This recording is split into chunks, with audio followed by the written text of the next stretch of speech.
በትላንትናው ዕለት ከማለዳው 1 ሰዓት ጀምሮ አንድ የ8 ዓመት ታዳጊ ከቤት ዳቦ ሊገዛ ወጥቶ መጥፋቱን በተመለከተ በማህበራዊ ሚዲያዎች ላይ በስፋት ሲመላለስ የነበረ ጉዳይ ነበረ።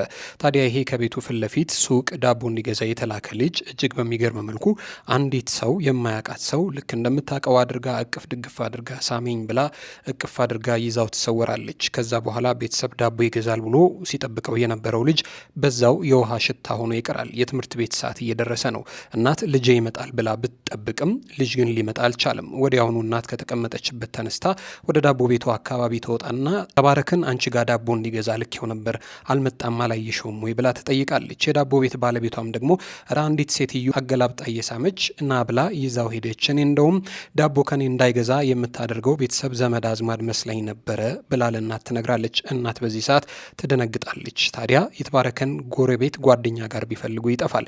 እልፍ ብለውም ቀበሌ ፖሊስ ጣቢያ ሄደው እስከ ማመልከት ይደርሳሉ። በማህበራዊ ሚዲያ የሚመጡና ልጃችንን አፋልጉን ሲሉ ይናገራሉ። ተባረክ ወዴት እንደገባ ማን እንደወሰደው በጊዜው ያውቁም ነበር። እናት ጭንቅ ውስጥ ትገባለች። ታዲያ ይህ ከሆነ ከሰዓታት በኋላ ተባረክ ከአንድ ቦታ ሆኖ ይደውላል። የሆነው ነገር እጅግ በጣም የሚገርም ነው። ሴትይቱ ተባረክን ይዛ ሄዳ አንድ ቦታ ቀብድ ወይ ደግሞ ማስያዣ ነበር ያደረገችው። ምንድን ነው ታሪኩ?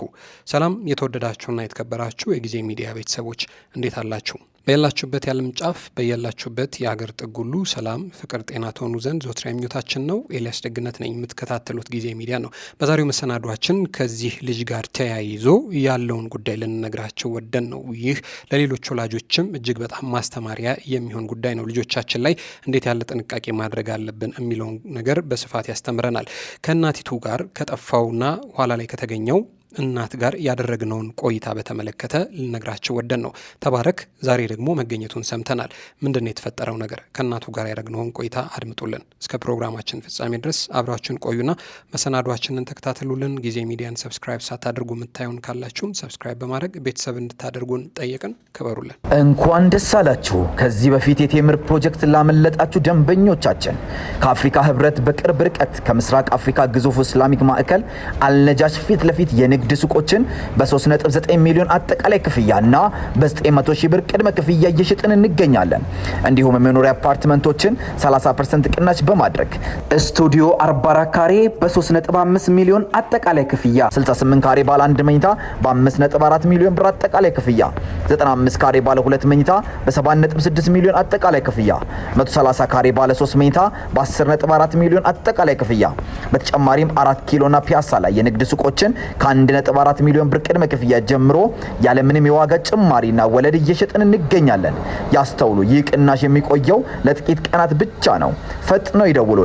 ጤና ይስጥልኝ። ማልበል እኔ ፈለቀች እባላለሁ ከሻሸመኔ። መልካም። እንግዲህ ትላንትና የልጆ ጠፍቶ ያው እኛ ማህበራዊ ሚዲያው ላይ ስናጋራው ነበረ። ዛሬ ደግሞ መገኘቱን ሰምተናልና ከዚህ ጉዳይ ጋር ተያይዞ ሌሎች ወላጆችም ቢማሩበት ብለን አስበን ነው። ምንድን ነበር የተፈጠረው ነገር? ምንድን ነው የሆነው? እሺ፣ የተፈጠረው ህፃኑ 1 ሰዓት ከ20 ላይ ነው። ዳቦ ሊገዛ ሱቅ እዛው አጠገባችን ነው። ዳቦ ቤት አለ። እሺ፣ ጠዋት ነው? አዎ፣ ጠዋት ትምህርት ሊሄድ ማለት ነው። እሺ፣ ዳቦ ሊገዛ በእጁ ከረጢት አስይዤ 200 ብር አስይዤ ዳቦን ሊገዛ ይወጣል። እሺ፣ ሲወጣ ልክ ሱቁና ዳቦ ቤቱና እኔ ቤት ትይዩ ነው። እሺ። ከዛም ይሄንን ህፃን አንዷ ሱሪ የለበሰች ነጭ ቲሸርትና ሱሪ የለበሰች ሴት ትስመዋለች። ህፃኑን ዝም ብላ ማታውቀው ምንም አታውቀው ትስመውና ቅፍ አድርጋው ሳመችውና ሳመኝ ትለዋለች። እሺ። ያ የዳቦ ቤት ሴትዮዋ ደግሞ እየተከታተለ ዝም ብላ ቆማ እያየቻት ነው ሱቅ ውስጥ ሆና። እሺ። ሳመችውና ዳቦ ልገዛ እየሄድኩኝ ነው ይላታል። ወዴት እየሄድክ ነው ስትለው ዳቦ ልገዛ እዚህ ሱቅ ሲላት፣ ና እኔ እገዛልሃለሁ፣ እዛ ኬክም እገዛልሃለሁ ዳቦም እገዛልሃለሁ ብላ እጁን ይዛ ራመድ ትላለች። እሺ። ራመድ እንዳለች ለህፃኑ ደግሞ ጉንጬን ሳመኝ ብላ ይስማታል። ከዛም በኋላ ተያይዞ ወጡ። እሺ። የዳቦ ቤቷ ደግሞ በቅርብ ርቀት እያየች ዳቦ ከኔ እንዳይገዛ ፈልጋ ነው እቺ ሴት። በቃ የምታውቀውና ቤተሰብ መስላታለች። አታውቅም ይሄንን ሚስጥር። ከዛም ዳቦ ከኔ መግዛት ትተው ነው እንዴ ሌላ ጋር ይዛ የምትሄደው ትልና ዝም ትላለች። ትኩስ ዳቦ በቃ ትኩስ ዳቦ አሁን የተጋገረ ልትገዛለት ፈልጋ ነው ብላ ያቺ አየች፣ ዝም አለች። ከዛም በቃ ተያይዘው ወጡ ከሰፈር። እሺ ይዛው ስትወጣ እያሯሯጠችው ሩጥ ዝናብ ይዘንብናል፣ ዝናብ መጥቷል። የሆነ ካሳ ነገር ነበረ ሻሸመኔ። እሺ ከዛም ሩጥ ዝናብ እየመጣ ነው እንሩጥ ትለውና እኔ እና አንተ ዱብ እንበል እንሽቀዳደም ትለውና ራመድ እንዳለች እሺ እኔ እኮ እናቴ ቶሎ ዳቦ ይዘና ብላለች አሁኑኑ ወደ ትምህርት ቤት ልንሄድ ነው ይላታል። ትልልቅ ወንድሞቹ አብረውት አሉ። እሺ ሲሉ አይ አትቆይም እኮ አታረፍድም፣ እኔ ኬክና ዳቦ ገዝቼ ልካሃለሁ ስትለው እሱ ደግሞ እሺ እናቴ አትቆጣኝም? አዎ አትቆጣህም። በቀደምም ኬክ እኮ የላኩልህ እኔ ነው። እናቴ ስሟ ማን ስትለው ፈሌ ይላታል። ስትለው ወይ ፈሌማ እኔ አውቃታለሁ፣ ቅድምም ተደዋውለናል፣ በቀደምም ደግሞ ኬክ የላኩላችሁ እኔ ነኝ።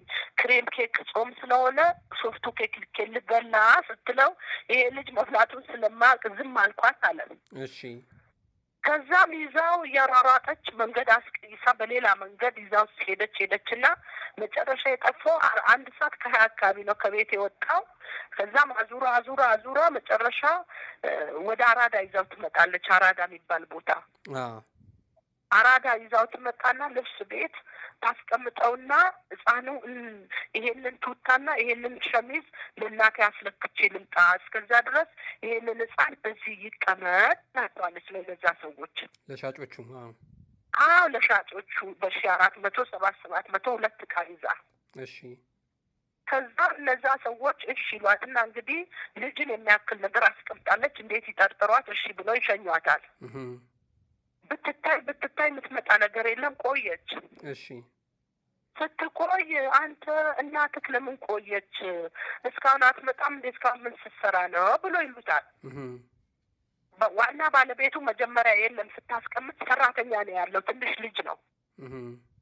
ከዛም ዋና ባለቤቱን መጣና ለምንድን ነው የህፃን የተቀመጠው ሲለው እንዲህ ነው የሆነ ሴት 400 ብር ዕቃ ወስዳ እናቴን አስለክቼ ልምጣ እስከዛ ድረስ ይቀመጥ ብላ ሄደች ሲለው እንዴት እስካሁን ታስቀምጣለች ሲልና አንተ እናት እኮ ቆየ ሲሉት እሷ እኮ እናቴ አይደለችም፣ የኔ እናት ዳቦ ልካኝ እንደወጣውኝ ይዛኝ ሮጠች፣ እኔ እኮ አላቃትም ይላቸዋል።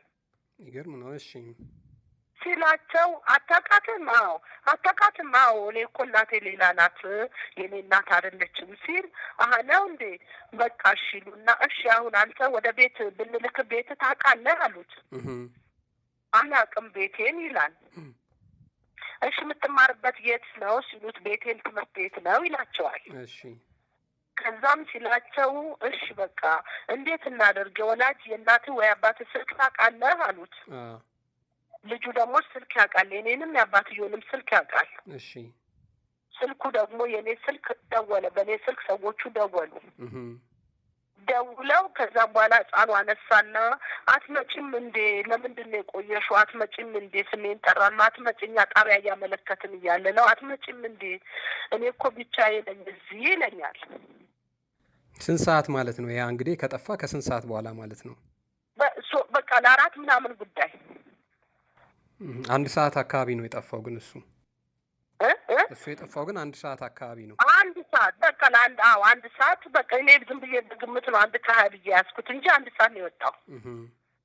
እና ባጃጁ ደግሞ ይዟቸው የሄደው ወደ ትምህርት ለ2 ምናምን ጉዳይ ስለሆነ እስከዛ ቁርስ በላልተው ምናምን ብለው ነው የሚወጡት። እሺ ከዛም በኋላ እነዛ ሰዎች ደወሉ። አትመጪም እንዴ? እሱ ያነሳና አትመጪም እንዴ? እዚህ እኮ ቁጭ ብያለሁ። የት ነህ?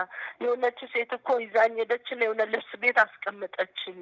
ከዛም እነሱ ናቸው። አትመጪም እንዴ ብሎ ሲል በቃ እኔ ያለቀስኩኝና ይሄንን ሕፃን ስጠው ለሰዎቹ ላሉ ሰዎች ስጣልኩኝና እነዛ ሰዎች ተቀበሉኝ። እባካችሁ ልጄን እንዳትለቁት፣ እሷም እንዳትለቋት ከመጣች እና ልጄን እመጣለሁ፣ ልጄን ወስዳለሁ። በምን ምክንያት ነው ስል እንደዚህ ቀብዳስ ይዛ ነው አሉኝ። በእንደዛ አይነት ሁኔታ ልጄን አገኘሁኝ እላለሁ። የሚገርም ነው በጣም። እንደዚህ አይነት ልምድ ከዚህ በፊት ነበር እንደ ሻሸመኔ ላይ ሰምታችሁ ታውቃላችሁ? አላውቅም። እኔ ለመጀመሪያዬ ነው። እንግዲህ አሁን ይሄን ለሚሰሙ ሰዎች ምን ማለት ይፈልጋሉ? ለወላጆች ለወላጆች እግዚአብሔር ይጠንቀቅ። ያው ልጆቻችን በአግባብ መጠበቅና መምከር አለብን። እንደዚህ አይነት ሰዎች ጥንቃቄ መደረግ አለበት እና እንደዚህ አይነት ነገር ደግሞ ብዙ ነገሮች እየተሰሙ ስለሆነ እግዚአብሔር እንዲጠነቀቅልን መጸለይ ነው። ከዛ ውጭ ግን ቤተሰብ በልጆቹ ላይ ጥንቃቄ ቢያደርግ የሚል ነገር ነው ያለኝ። እንደው የዳቦ ቤት ባለቤቷን ሲያገኟትና ይሄንን ታሪክ ሲነግሯት ምን አለች? የዳቦ ቤቷ በጣም እሷ አብራኝ እየዞረች ነው እያለቀሰች።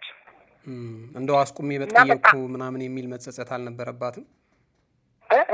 እንደው አስቁሜ በጠየኳት ቢያስኳት የሚል መጸጸት አልነበረባትም? በጣም ተጸጽታ ቀን ሙሉ እየጮኸች ነው የዋለችው። በጣም በቃ ልጁ ከተገኘ በኋላ ራሱ በጣም እየጮኸች እያለቀሰች፣ ጾመኛ ናት፣ ሙስሊም ቤተ እምነት ተከታይ ናት፣ እየጮኸች ነው የዋለችው። የሚገርም ነው። እንግዲህ ፈጣሪ እንኳን አተረፈላችሁ። ከዚህም የባሰ ነገር ስለነበረ በቀላል ነገር ነው ትረፍ ያለው። እግዚአብሔር ይመስገን። እግዚአብሔር እንግዲህ ታደጋል። እውነት ነው። በጣም ነው የማመሰግነው። ክብር ይስጥልኝ እናቴ። እሺ እኔም አመሰግናለሁ። ታንክ ዩ።